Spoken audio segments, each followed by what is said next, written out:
بسم اللہ الرحمن الرحیم۔ پیارے ناظرین السلام علیکم۔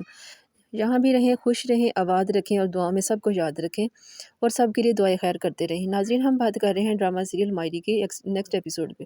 جس میں دکھایا گیا ہے کہ وہ آمنہ فاخر کو کال کرتی ہے اور کہتی ہے فاخر میں تمہیں خدا حافظ کہنے کے لیے کال کی ہے۔ فاخر بولتا ہے خدا حافظ کیوں، تم کہیں جا رہی ہو؟ آمنہ بولتی ہاں میں واپس جا رہی ہوں،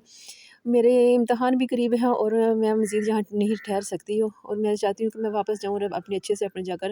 اپنی ایگزامز کی تیاری کروں۔ فاخر بولتا ہے تمہارا تو ایسی کوئی پلاننگ نہیں تھی، تم نے اچانک کیوں پروگرام بنا لیا؟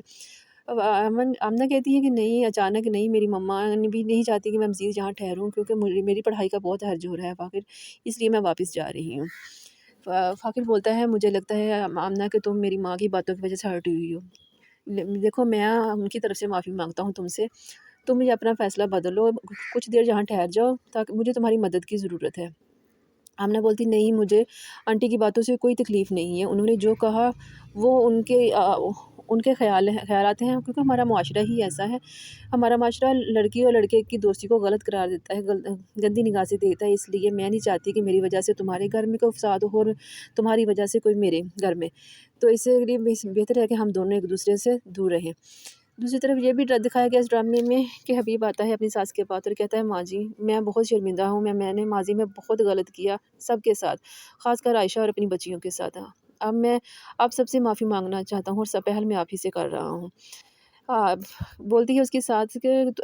بہت دیر سے تمہیں احساس ہوا اس چیز کا کہ تم نے غلط کیا، تمہیں ہماری معافیوں کی کیا ضرورت، تمہارے پاس رحیلہ ہے نا، تم بس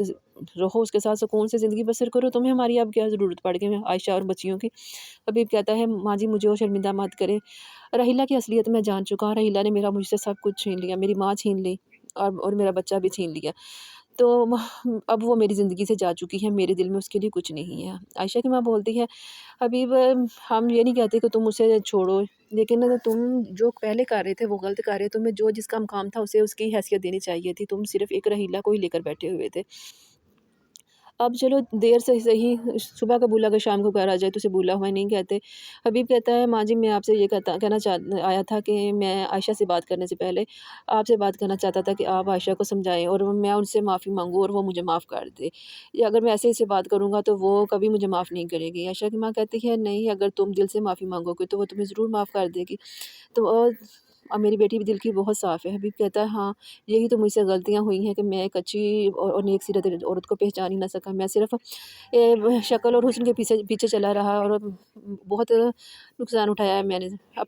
دیکھو رحیلہ نے کس طرح سے میری ماں کی جان لی اور اب وہ اینی کی جان لیتے لیتے اس نے میرے بچے کی جان لے لی، اگر خدا نہ خواستہ اینی کو کچھ ہو جاتا تو میرے لیے تکلیف تو پھر بھی اتنی ہی تھی۔ رحیلہ کی اب وہ حالت ہو چکی ہے کہ اسے اپنے آپ کی بھی ہوش نہیں ہے، کیونکہ اس نے جو کیا تھا وہ بھگت رہی ہے اور آگے بھی بھگتے گی اگر اس نے سب سے معافی نہ مانگی۔ حبیب اسے یہی بات سمجھا رہا ہے کہ تم سب سے معافی مانگو اور تاکہ یہ تمہارے ساتھ جو بھی ہو رہا ہے اس میں آسانی ہو جائے اور بہتر تمہارے لیے کہ تم میرے گھر سے چلے جاؤ، مجھے اب تمہاری ضرورت نہیں ہے۔ رحیلہ کہتی ہے کہ میں کہاں جاؤں گی، میں نے کیا کیا؟ حبیب کہتا ہے تم ابھی بھی یہی کہہ رہی کہ تم نے کیا کیا، تم مجھے بتاؤ کہ تم نے اچھا کیا کیا میرے گھر والوں کے ساتھ یا میرے ساتھ؟ میری ماں کی جان لی، تم نے ان کی دوائی چھپائی، کیوں چھپائی؟ اس کی بھی تو کوئی ریزن ہوگا، اگر وہ دوائی تم وہاں سے نہ ہٹاتی تو شاید میری ماں کی جان بچ جاتی۔ اینی کے ساتھ تم نے ظلم کیا، اس پر پانی پھینکا نہ، اس کے لیے گڑھا کھودا، خود ہی اس میں گر گئی، اور اس کے علاوہ اور کیا برا ہو سکتا ہے؟ تم نے میرا بچہ مجھ سے چھین لیا، تو اب سوچ کے پوچھ رہی ہو کہ میں نے برا کیا ہے؟ رحیلہ اب میری زندگی میں تمہاری کوئی جگہ نہیں، تمہیں جہاں جانا ہے جس کے ساتھ جانا ہے تم جاؤ، تمہارا اس پولیس والے کے ساتھ بھی رابطہ ہے نا، میں وہ بھی برداشت کر رہا، لیکن مجھے یہ بتاؤ کہ تمہارا اسے